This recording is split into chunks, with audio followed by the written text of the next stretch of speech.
Hi, ito po ang sublimation machine namin dito sa Shirt Planet Audio. Bali, 4 days po namin siya nagamit this week and nakapag-run po kami dito ng 234 meters. Nandito naman po ang aming printer head area. Maayos naman po. Nandito naman po ang aming cupping at ang aming wiper na merong 90% good condition.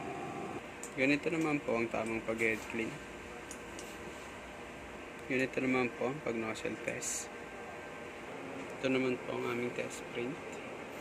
Dito naman po ang aming ink tank system. Ayos naman po. Nandito naman po ang aming waste tank. Ang last disposal po nito ay kahapon.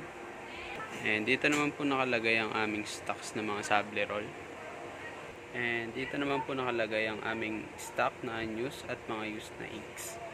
This week naman po ay nakagamit kami ng isang sable roll. Dito naman po ang aming daily checklist. Updated naman po. And nandito naman po ang aming daily output record.